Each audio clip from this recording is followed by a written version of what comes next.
This is breaking news. Mayor de Blasio is giving an update on the coronavirus pandemic in New York City. Let's go to it now. So far since the beginning of this crisis back in March and April, and we have shown how tough we can be in fighting this virus. And after all the progress we've made, it's tough to have to think about any rewind, any pause, even if it's in part of our city. But we have to do this now. We have to recognize what the data and the science are telling us. And it's time to move forward and fight back. Because a rewind, a pause is all part of fighting back against the disease. It is what worked for us before, and it will work for us again.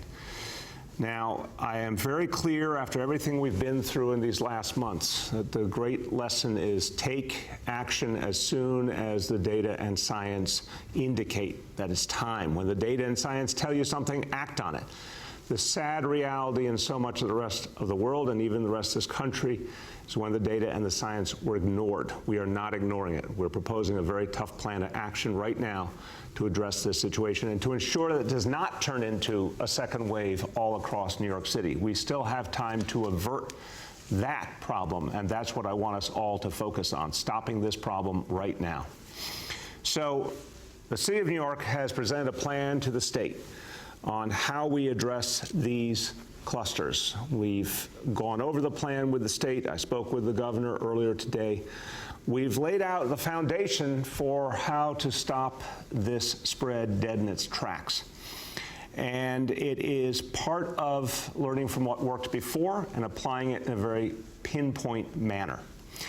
Now, the state has agreed on the need to close public and non-public schools in the 9 highest risk zip codes.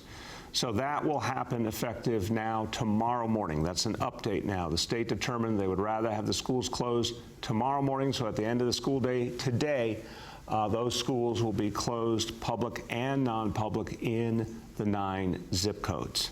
And again, we're going to work hard to turn around those 9 zip codes so that in the coming weeks, kids will be able to come back to school. We've also presented a plan for closing down non-essential businesses in those zip codes. We're continuing to work with the governor's team on that plan. The proposal I put on the table is the basis of discussion. 9 zip codes, close all non-essential businesses. Governor's team are considering if they have alterations they want to make to that geography or to the approach. But until we hear otherwise, our plan is to move ahead Wednesday morning with enforcement in those 9 zip codes of all non-essential businesses. We will continue to work with the state in the meantime to get to a final resolution. Now, the important thing here is to remember, the state has a role to play, the city has a role to play, but the biggest role will be played by all of you, by everyday New Yorkers in these 9 zip codes and beyond. So it goes back to the basics. I want to really urge people, if you live in any of the areas of concern, the 9 key zip codes are some of the other ones that are on our watch list. Please limit your activity. Stay home when you can stay home. Of course, if you're sick, especially stay home. Wear the face coverings. It's just something we need people to do consistently, indoors, outdoors, everywhere. Obviously, make sure you honor social distancing. Avoid gatherings. Real basic things, wash hands, use hand sanitizers. We need people to do all this. And really, especially at this moment, we've got to get the clearest possible picture what's happening in these 9 zip codes and literally everywhere else in the city. So I want to redouble our efforts to get people tested. More and more free testing has been made available all over New York City. If you live in one of those 9 zip codes, imperative that you get tested. If you've not been tested recently, if you've never been tested, go out and get tested. It's free, it is quick, it's available all over the city. And wherever you live in New York City, if you have not been tested recently, it's so important that we get a clear picture. The more New Yorkers who get tested, the better. Now, in terms of testing, what I've indicated to you, we do not see a city-wide resurgence. We see a challenge in certain key zip codes. We do see an overall citywide number rising in terms of positivity, but that is largely based on what we see in those key zip codes, not a bigger citywide trend. That said, there is a lot more activity now. Obviously, since Labor Day, we've seen a lot more economic activity, more jobs, more travel, schools coming back. There's a lot going on. So it is very, very important that people be tested in light of everything happening, and that's how we will make sure we stay at an acceptable level. Anyone who needs to know where to go to get tested, you can go online, nyc.gov/COVID test, or you can call 212-COVID-19 to find free testing locations, and there is definitely one near you. Now, an update on the areas of greatest concern in Brooklyn and Queens. We still have 9 zip codes. That number has not changed in the last 24 hours. 9 zip codes that have been above 3% positivity for 7 consecutive days or more. We have a watch list that I talked about yesterday, 11 zip codes. We're adding one more to the watch list, and that is zip code 11375 in Forest Hills, Queens, because we've seen a rise in the positivity level there. Now, again, those watch list zip codes do not end up in the category requiring the greatest restrictions unless and until they have 7 consecutive days above 3% positivity in their testing. We hope that does not happen. And the best way for that not to happen is to follow all those basic health and safety rules I talked about earlier. And again, to everyone in those areas, in those 12 zip code areas that are not now in the most restricted category, please go get tested so we can get the truth about what's happening in your neighborhood. The more people get tested, the better picture we get. Okay, speaking of testing, there's an extensive effort right now moving testing resources into all the affected areas. That will continue to grow every single day. I want you to hear about this specific effort to mobilize testing resources and to get them where they're needed the most. I'm going to turn to the Executive Director of our Test and Trace Corps, Dr. Ted Long. Thank you, sir. Testing is important because it gives us a line of sight into exactly where the coronavirus is, and it gives us an opportunity to intervene to stop its spread. Now, in New York City, we've built a massive testing system. We, per capita, test more people today than European countries like Germany and Asian countries like South Korea. We're leveraging and focusing our testing system in on the zip codes, the communities where we're seeing these clusters. If you look at last Friday alone, if you look at our 9 Tier 1 zip codes, the baseline level of testing that they had before, on Friday, in a single day, we doubled the number of tests being done in those communities. We're going to keep doing that, and that's been a critical way that we've achieved the success that we have in communities like Sunset Park and like Soundview, where we've been able to drive down the percent of people testing positive by more than 2/3.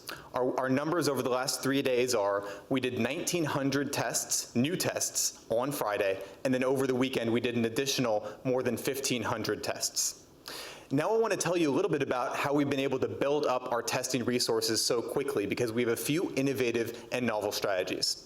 First, we've brought in our 13 mobile units and put them in strategic locations. Next, we've created 6 block parties, which is where we cordon off part of the sidewalk, bring in a large team, and then we can test 500 people at each site per day in those instances. Next, we built out 4 rapid testing sites where you can come in and get a test result back within 15 minutes. We also created a new type of model. We call it the microsite model. In this model, you come, pick up a self-swab kit, do the self-swab yourself, hand the kit back in, and you're done in a matter of minutes. You can go on your way. In addition, we're doing testing specifically at our schools.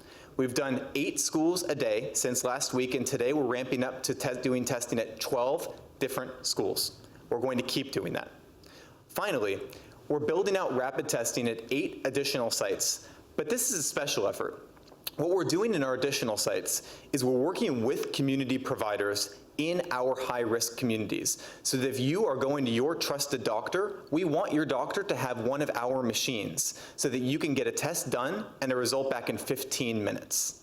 Now, we're going to continue building up our testing resources as we move forward so that we can have the same success we did in Sunset Park and Soundview, working together with our communities. We will suppress the coronavirus. Thank you, sir. Thank you very much, Dr. Long. And everybody, look, this is going to take intense effort by all New Yorkers.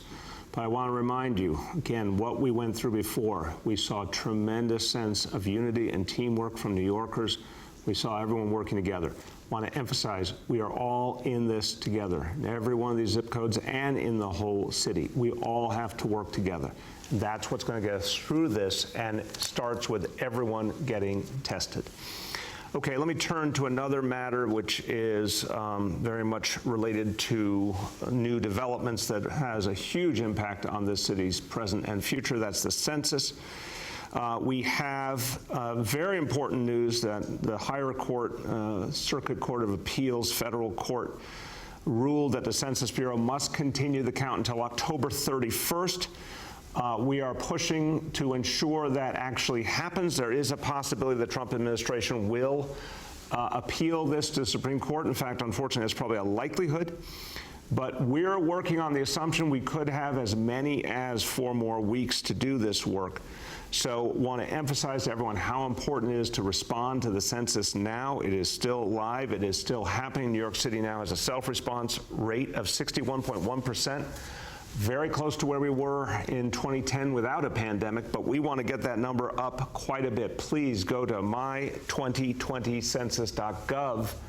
It is so important that you get involved and you get your whole family involved, everyone involved. We need this, and also want to remind everyone, while you're thinking about the important things to do for today and for the future, 29 days till the election, the opportunity to register to vote. We have only a few more days. Want to remind people how important it is. If you have not registered, get out there and register to vote. Be a part of determining the future of this city, state, and nation.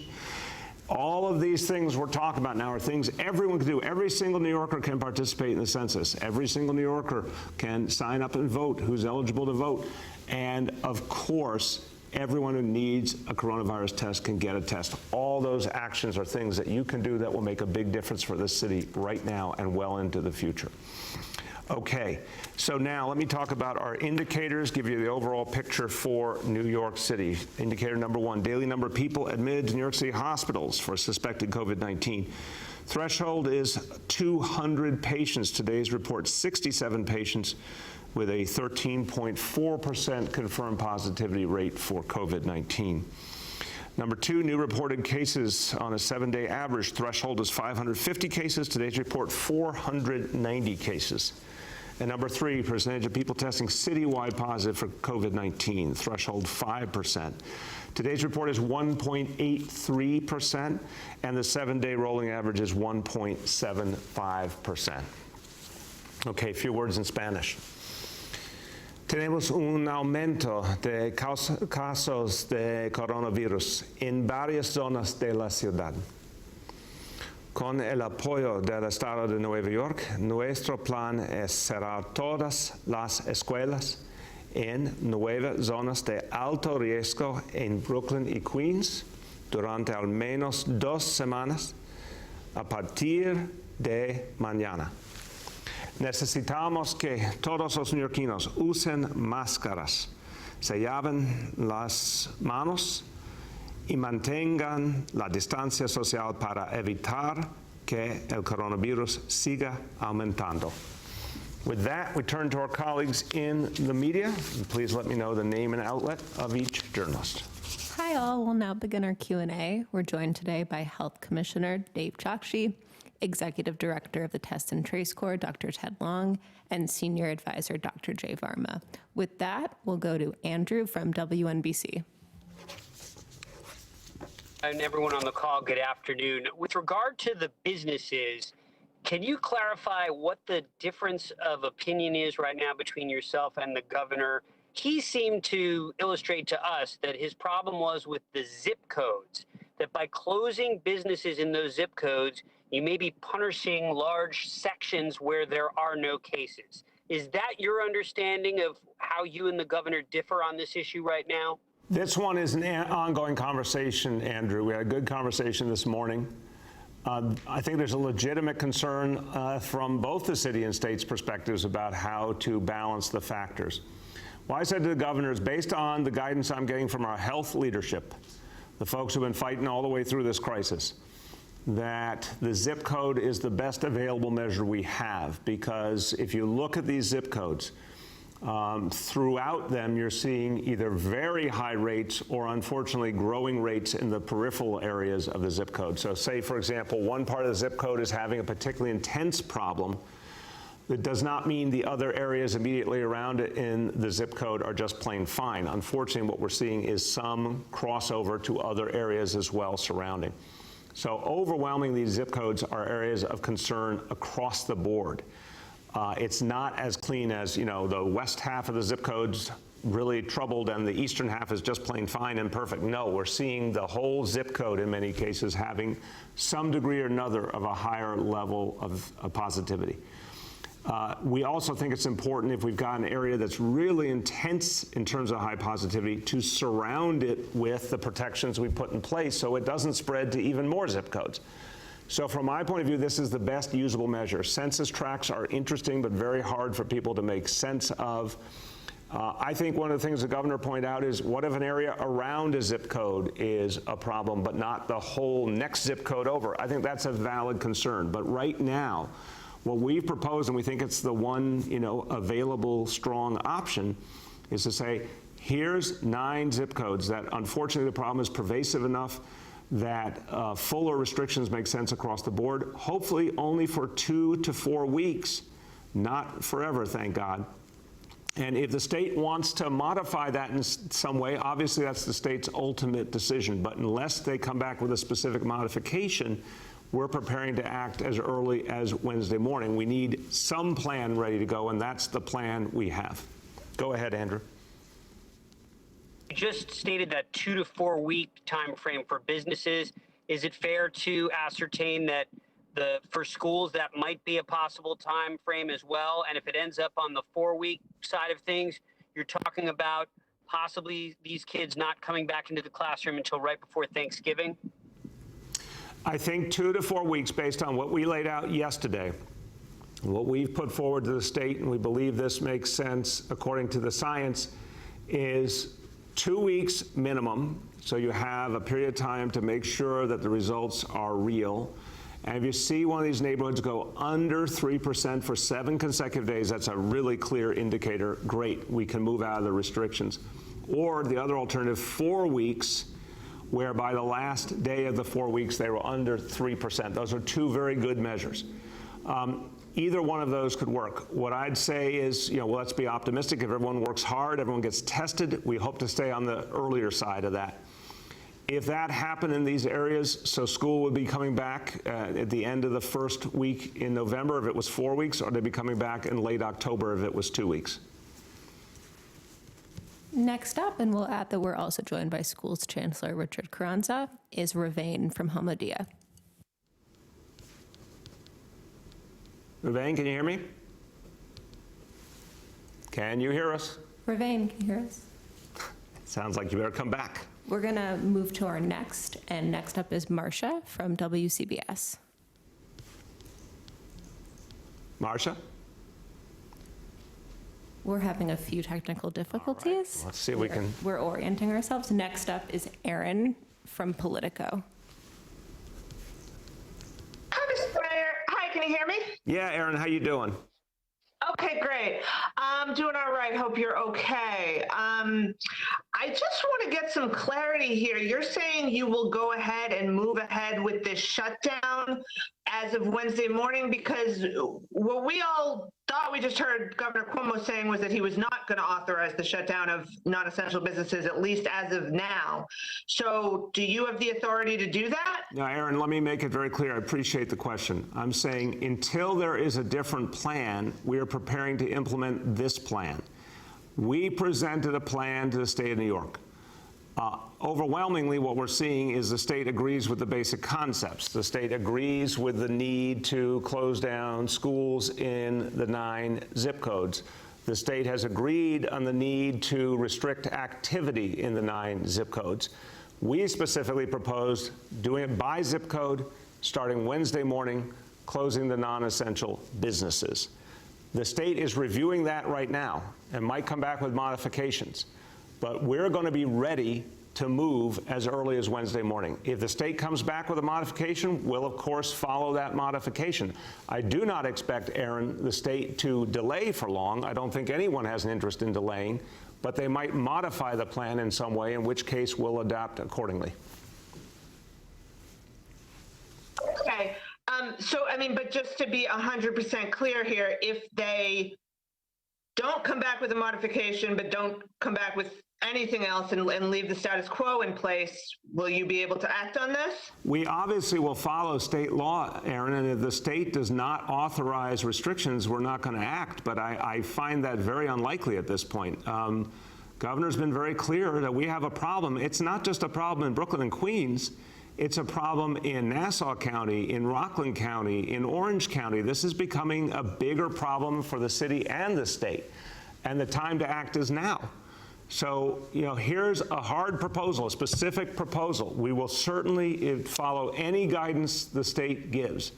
The one thing I would say is what we cannot afford to do is delay. The data is telling us very clearly, very loudly that it's time to act. So we can't put the final enforcement into place until the state has given us the sign off, but I fully expect the state to act quickly. We're going to try Ruvain again. Next up is Ruvain. Hi, can you hear me, Mr. Mayor? Yeah, how you doing? Good, hi, how are you? So I would just like to ask you about the timing of your announcement yesterday.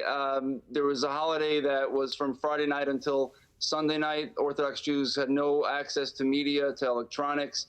None of us knew about this announcement until Sunday night. I'm just wondering, since your proposed announcement anyway wasn't going to kick in till Wednesday, why was this not done at a time when the Orthodox community was able to hear it the same way everyone was, instead of hearing it on the media, maybe Sunday night or Monday morning? Appreciate the concern, and as I said yesterday during the press conference, I was sensitive to the fact that the community was in the middle of a holiday, and I acknowledge that, but I had an obligation to the people of the whole city to announce this plan as soon as it was ready. We had to get to work immediately with conversations with the state. We had to give people a warning of what it would mean. All those parents thinking about their kids' school schedules, they needed as much warning as possible.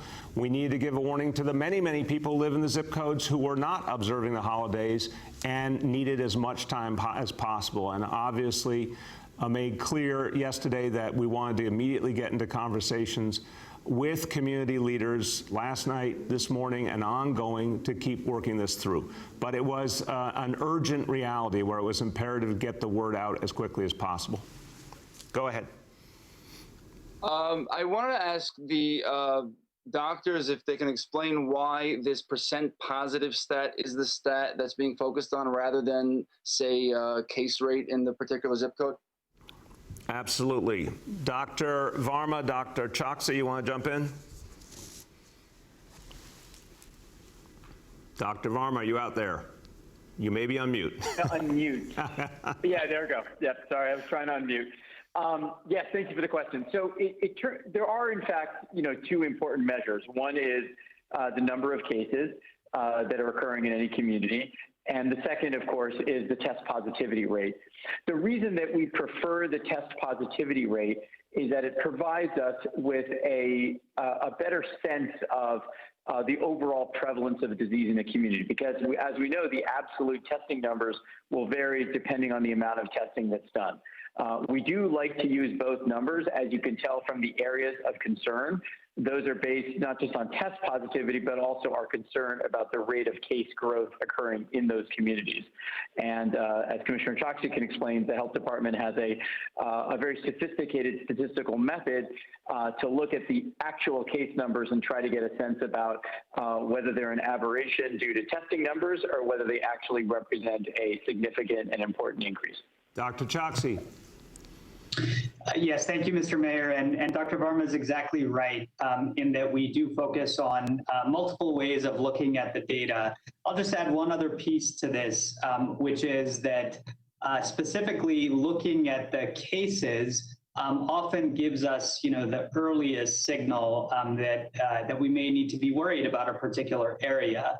And so at different points in time, we may have an emphasis on one measure versus the other. As we continue to monitor the areas of concern, just as Dr. Varma was saying, the test positivity is the best measure for us to figure out precisely what's going on and whether we're improving or not. And so we have to look at the data in different ways at different points in time to get the complete picture of what's happening. Thank you. Next is Bridget from WNYC. Hey, Mr. Mayor. For more than a week, the governor has been stressing this importance of local enforcement to stop mass gatherings here in the city and ensure mask usage in public, and has really laid the blame on localities for not conducting sufficient enforcement.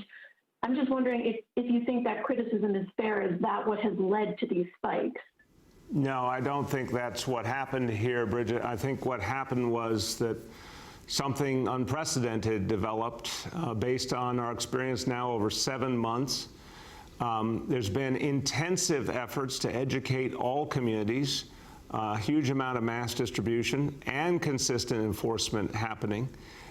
We literally, if we're talking about the last few weeks, we've had instances of closing yeshivas down, closing down stores. There's been all sorts of enforcement actions taken. As there were actions taken previously, bars, restaurants, stores, there's been enforcement throughout. I think what is different this time is that the approach that we use, for example, in the month of August in Sunset Park, we had a really substantial uptick. We applied more outreach, more mass distribution, more enforcement, and more testing. We turned that around in a very quick time frame. The same thing happened in Soundview in the Bronx. The same thing happened in Southeast Queens. We were applying the same measures, first in Borough Park, in Brooklyn, then in Far Rockaway, and thought we were seeing similar outcomes initially, and then saw something very, very different. So the fact is that we've been working the same approach all along. This last week, in light of the increases, we had over 1,000 New York City employees out, whether it was NYPD's Office of Special Enforcement, Sheriff's Office, Health Department, and many other agencies doing constant education and enforcement. And remember, enforcement requires a legal reason. For example, the closure requires certain legal standards be met before you can close a school or a business.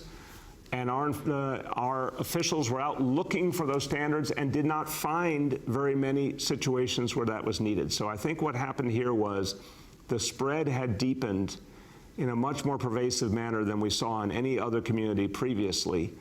And has now surfaced in such a manner that we must take much more rigorous actions. It's far beyond just a matter of enforcement. We need to actually have restrictions now, schools closed, businesses closed, using the tools that worked in the spring again.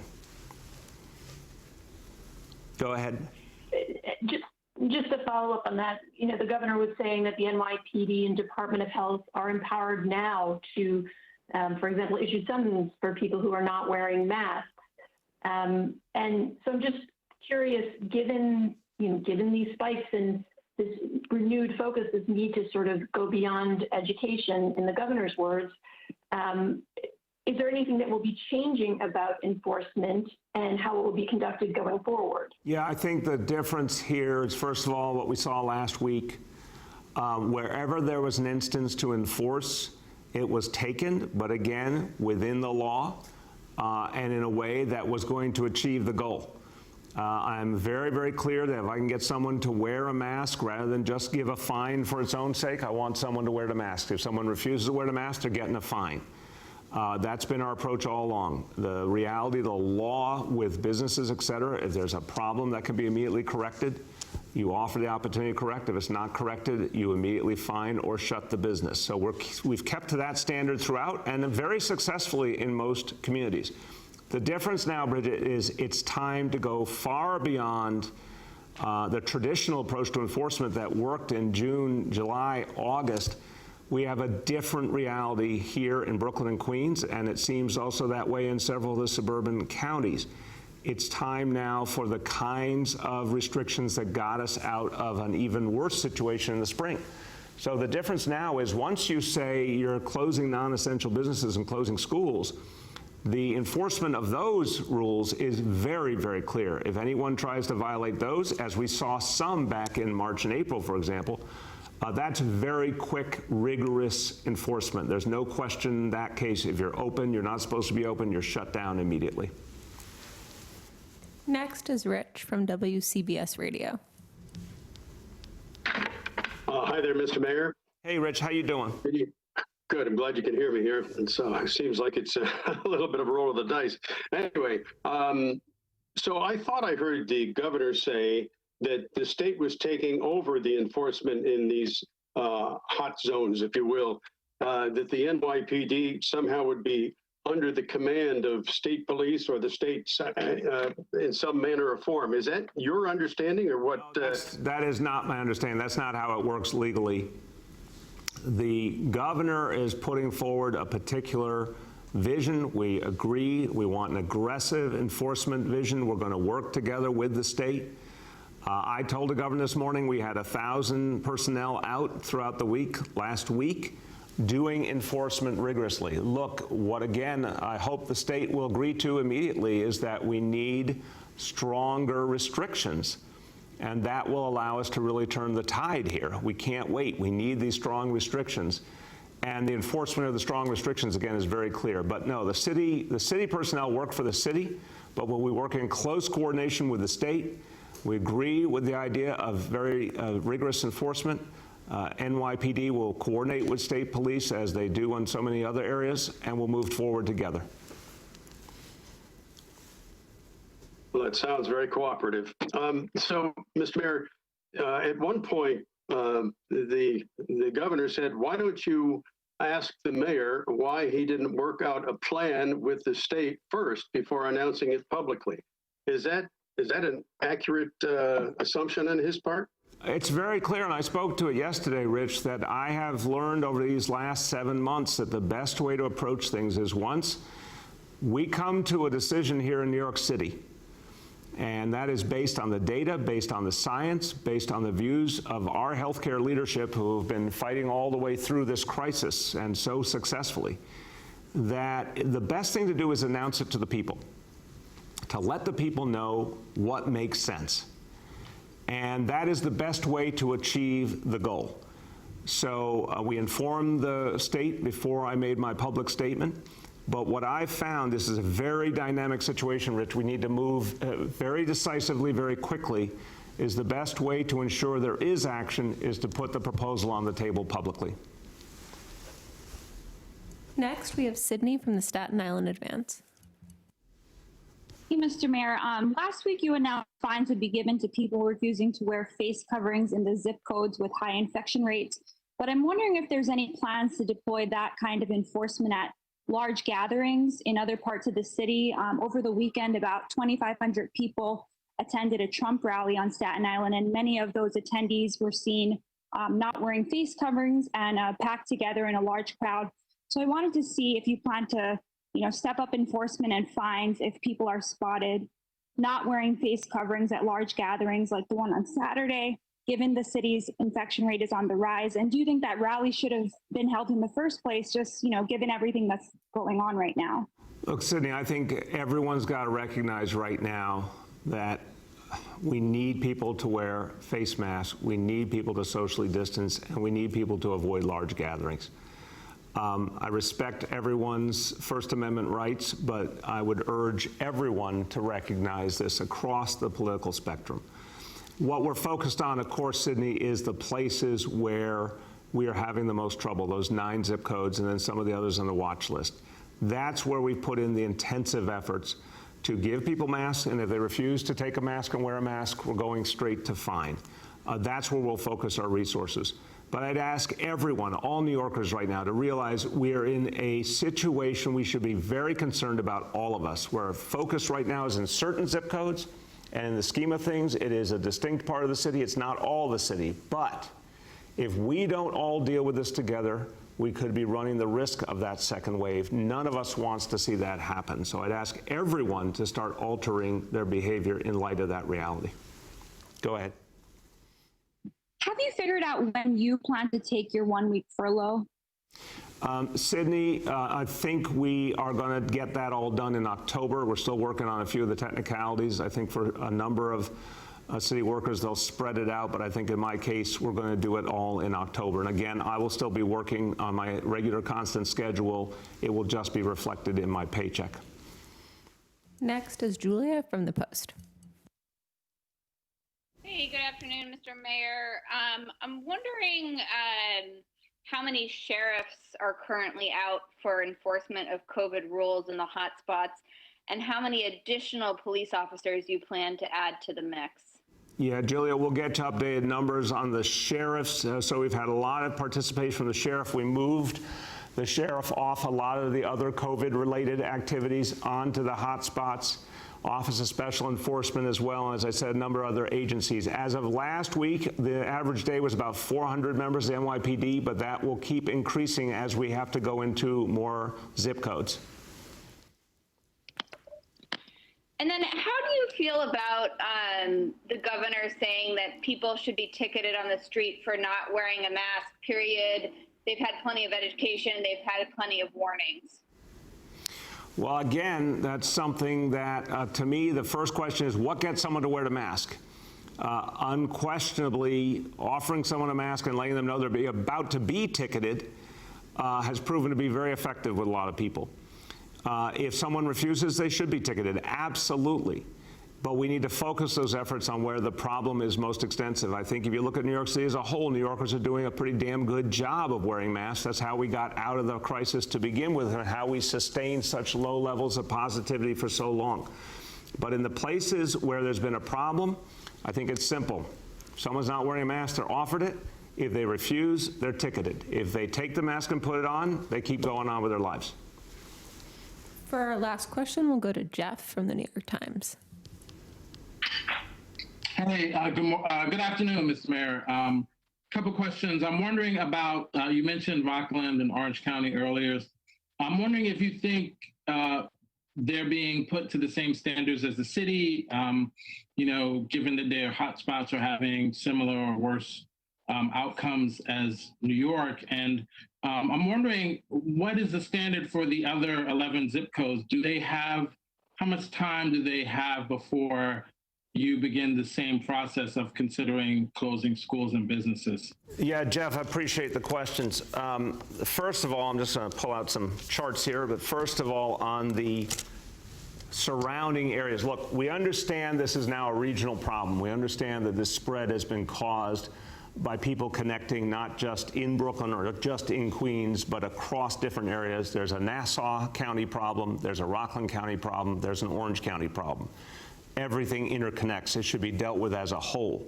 It's up to, localities and the state to determine what's right for them.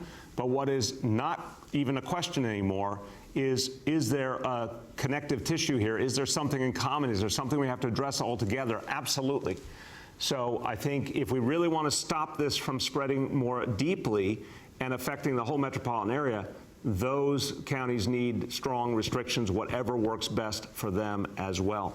In terms of the areas that are not part of the 9 zip codes, but that are areas that are being watched carefully and where there's a real concern. Thankfully, Jeff, a number of them have not yet gone above 3%, and the effort now is going to be to keep them from going above 3%. And we still have hope that a number of these zip codes can be, with a lot of testing, we're going to put testing resources in, we're going to urge everyone get tested, that we can stop these zip codes from rising above that level. The 2 we're most concerned about right now are Brighton Beach, Manhattan Beach, Sheepshead Bay, which is zip code 11235, and Rego Park, which is zip code 11374. Those 2 now are 5 consecutive days above 3%. So we hope that pattern breaks literally today.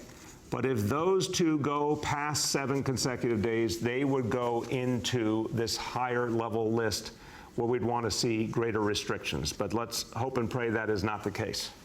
Go ahead, Jeff.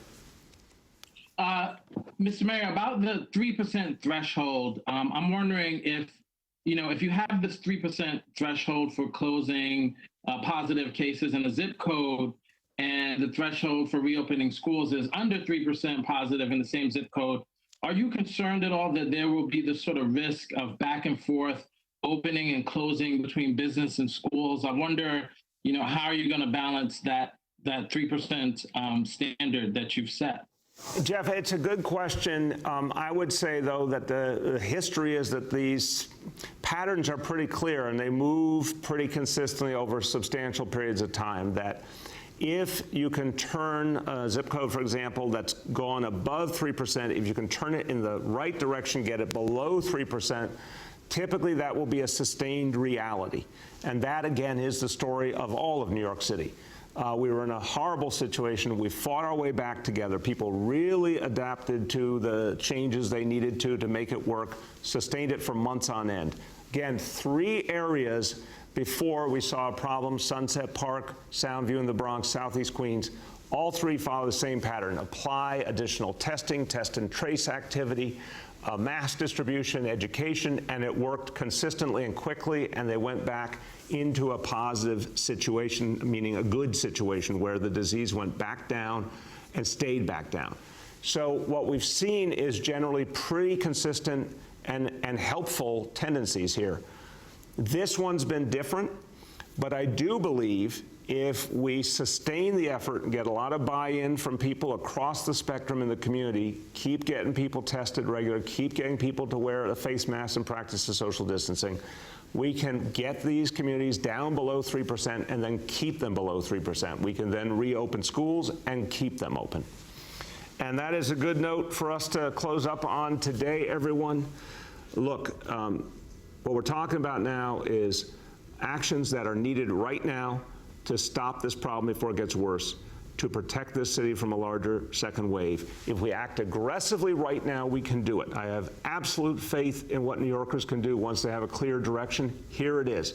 It's time to take resolute action in these 9 zip codes and protect the whole rest of the city and turn this around. It's something that will take weeks. It does not have to take months. It does not have to take years. It can take just weeks if we all work together and we all realize that let's put aside whatever different views people have. We should have common cause right now. Get people tested, get those masks on, work together to beat back this disease once and for all. So this is what we need to do, and I know New Yorkers are up to the task. Thank you, everyone.